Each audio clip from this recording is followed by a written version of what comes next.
Mukdahan is the best little river town in Thailand to grow old in a whole easy month. Here runs me about $1,100, and it's a town most retirees have never even heard of. Before I get into all of it, it'd mean a lot if you'd subscribe and leave a like. It genuinely helps us out over here. If you've ever looked at your Social Security check and thought there's just no way that stretches into a real retirement, stay right here, because I'm about to show you the town that changed that math for me. I'm sitting on my porch right now, a cold drink in hand, watching the sun go down over the Mekong. The far bank over there is Laos, close enough to watch the hills turn gold. This is what my evenings look like now. I'm Otis. I'm 66, and I've been living here 10 years. Long enough to stop guessing about what a dollar really buys out here. And that sunset over the water, that one doesn't cost me a dime. Same show every single evening. The sky goes pink, then a deep orange, then that soft river blue, and one by one, the little lights of the Laos town blink on across the way. Back in the States, a view like that came with a price tag most working folks could never touch. Out here, it's just an ordinary Tuesday. Let me take you back home for a second, because you already know this part. The winters that drag on, that gray street outside the window in February, the sky the color of an old nickel, and the check that shows up every month, the one you worked 40 years for that somehow feels tight the moment it lands. Rent creeps up, groceries creep up, you do the arithmetic at the kitchen table, and it just doesn't leave much room to breathe. I know that feeling. I lived it for years, and then I came here, to the Isan side of the river, up in the northeast of Thailand, and that same check, the very same number, suddenly stretched. It went further than I ever thought money could go. And I don't mean it barely covers things. I mean, I eat well, I've got a roof I like, a little motorbike, a cold drink at the end of the day, and there's money left over at the end of the month. Left over. When's the last time that check left you anything back home? Now, here's the part that still gets me. Everybody's heard of Chiang Mai. Everybody's heard of Phuket. Ask any American who's ever daydreamed about Thailand and they'll name those two in a heartbeat. But Mukdahan, you get a blank stare. And that blank stare, right there, is the whole secret. There's something else, too. I wake up warm. No scraping ice off a windshield, no heating bill that doubles in January, just the ceiling fan turning slow, and the sound of the market waking up down the road. 10 years in, that still feels like a small miracle to me. Grab your coffee, picture your own number for a second, your check, whatever it is, because by the end of this, you'll be doing this exact arithmetic for yourself. Here's one to sit with. A decent 2-bedroom place near this river. An easy walk to the water. What I pay for it in a whole month wouldn't cover one single week of the apartment I used to rent back in the States. 1 week. I'll open that number all the way up for you later, right down to the baht. But sit with it for now. That was the number that first made me lean forward in my chair. And that's exactly the kind of thing nobody tells you before you come. In 10 years here, I've watched a lot of good people land and scramble for advice in all the wrong places. A forum post here, a stranger's comment there, and make the same avoidable mistakes on the visa, the money, the paperwork. So I sat down and put everything I've learned into a practical little ebook called One-Way Guide, part of what we call the One-Way Club. I'll be straight with you. It's no magic shortcut, and it won't fill out a single form for you. But if you're the kind of person who likes the homework done before you land, that's where every question folks keep asking me actually lives. The link's in the description if you want it. Now back to the river. Because here's the real question, the one I opened with: how does a sleepy town nobody talks about beat the famous places on price and on calm, both at once, cheaper and quieter at the same time? That shouldn't be possible. And I'm going to prove to you that it is. Line by line, right down to the last baht. But before I open my bank statement and show you every one of them, you have to see the day it buys. Because the price only makes sense once you've stood in the morning market before 7, where a woman named Noi already has my breakfast waiting. Noi already has my breakfast waiting. She's the woman with the blue plastic stool, third row in, and by the time I shuffle up the lane, the whole market's thick with charcoal smoke and pork sizzling on little skewers. Before 7, this place is wide awake. Old ladies haggling over lemongrass. A monk drifting past with his bowl. Somebody's radio playing an ease-on tune that's older than I am. And there's Noi spotting me from across the stalls, already reaching for the sticky rice, the good batch, the one she keeps back before it's gone. She pushes it into my hand, warm through the little bag, and grins at me. "You come more regular than my own son," she says. 10 years I've been showing up, and she still says it like it's the first time. I laugh every single morning. A few steps down toward the water, there's a noodle lady with a cart, and a bowl of her noodles costs 10 baht. 10 baht. That's about 30 cents, my friend. I carry it to a plastic table right by the riverbank and eat it looking straight out at the Mekong. Steam coming off the broth, Laos sitting quiet on the far side. 30 cents for breakfast by a river most Americans have never even heard of. I still can't quite get over it. When I've had my fill, I flag down the Song Thao, that's the little pickup truck with 2 benches in the back that rattles up from the river road. 10 baht again, sometimes 20, and it groans up the hill with a couple of grandmothers and a crate of chickens. And me, no timetable, no app, you wave, it stops. You get where you're going, and you smile the whole way because there's a warm breeze coming right through the open back.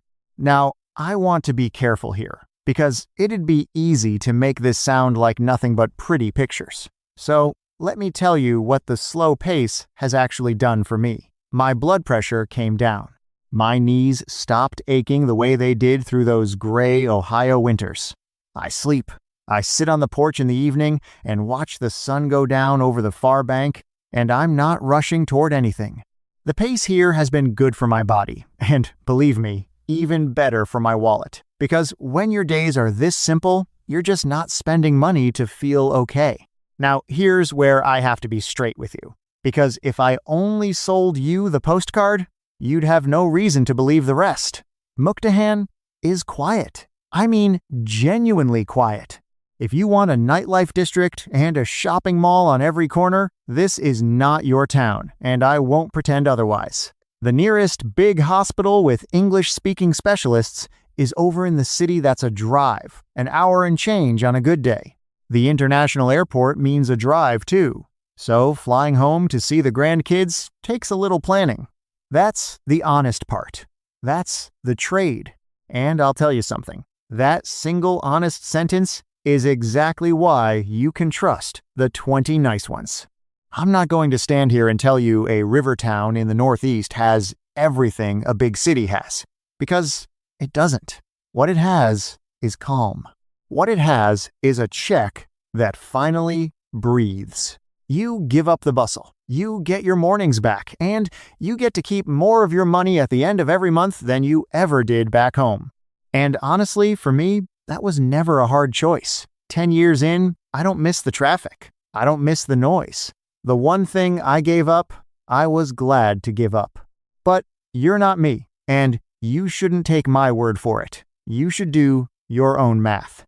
So ask yourself honestly, right now, could you trade a little bustle for mornings like this? Hold that thought, because now I'm going to show you the price tag. Because people always ask me the same thing. They watch a video like this, they see the market and the river and the sunset, and they say, "Okay, Otis, that's lovely, but what does it actually cost?" Fair question. It's the only question that really matters when you're sitting at your kitchen table doing the arithmetic. And I'm not going to wave my hand and say a couple $100. That's how folks get burned. So let me do exactly what a man does with his own bank statement, line by line, in baht and in dollars, rent first, all the way down to the cold chang and the grilled fish by the river. Add every line up, and let's see if it really lands on that 1100 I opened with. Rent first.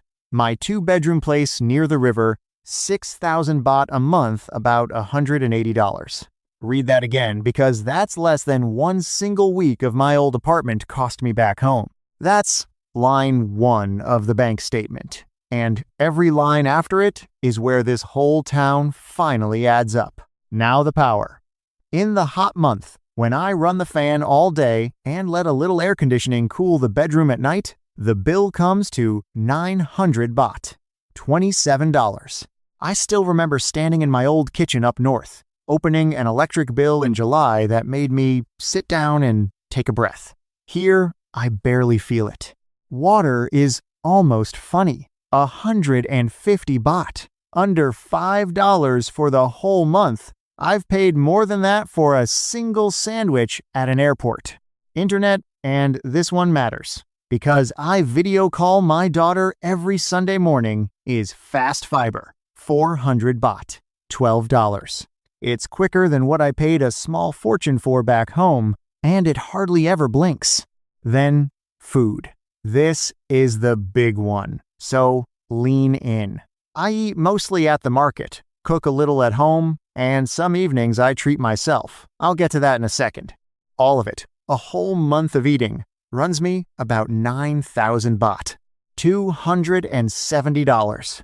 Back home, I used to drop $400+ just on groceries, just the bags I carried out of the store, before a single restaurant, before anything. Say that grocery number out loud next to your own. I bet you just felt it. Getting around. I've got a little motorbike I putter down the river road on, and when the rain comes, I flag the Song Thay U that rattles up from town.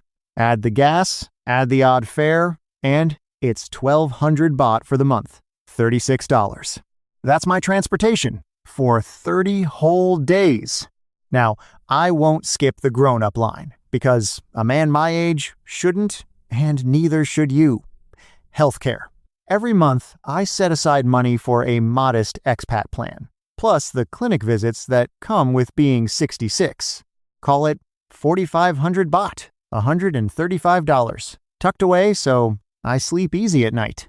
That's the honest cost of peace of mind, and I'd never pretend it away. And one indulgence, because life isn't a spreadsheet.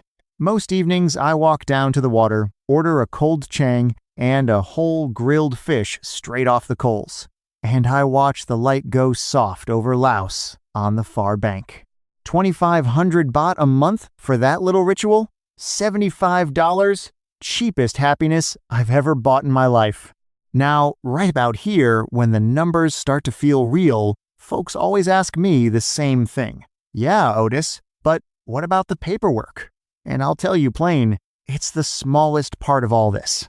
The non-immigrant O visa, the required bank balance sitting quietly in a Thai account, the 90-day report you file to say you're still here, that's the whole homework.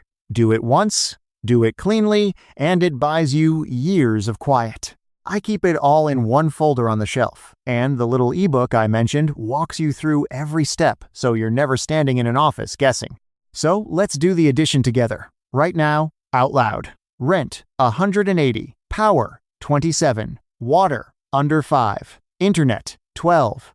Food, 270. Getting around, 36. Healthcare, set aside, 135. And my sunset fish and beer, 75. Stack every one of those lines up, and it lands right around $1,100 a month. There it is. The exact number I opened this whole thing with, now sitting there proven, line by line, in baht and in dollars. Do the addition with me right now. $1,100 for everything you just heard. What's your number? That's the answer to the question I left hanging at the start. How a sleepy river town nobody talks about beats the famous places on price and on calm. It's no trick. It's just this list. The rent nobody's bidding up. The market that feeds you for coins. The quiet that costs nothing at all. Mukdahan wins because the meter's barely running here, and the day still belongs to you. I'll be straight with you one last time. I'm not telling you to sell the house tomorrow morning. I'm telling you what I know after 10 years on this stretch of the Mekong, with my own bills right there on the table. Some months run a little more, some a little less, a repair, a plane ticket, a good dinner with friends I couldn't say no to, But it always circles back around that 1100 year in and year out. So here's the mirror, and then I'll let you get back to your evening. This is what it costs. That's the check you'd need, and most of you, if you're honest about the number on your own Social Security statement, are closer than you let yourself believe. Picture your own check against that list. Is it closer than you thought? I think it is. The rent has a price. The fish has a price. The plan you set aside for each month has a price. But that light coming down gold over the river, over Laos on the far side, the one I'm watching right now from this porch, with the fish still warm in front of me, that one comes free. A town like Mukdahan is within reach, closer than the brochures ever let on. So pour yourself something cold, find a pen, and do your own math tonight. I've got a feeling you're going to like where it lands.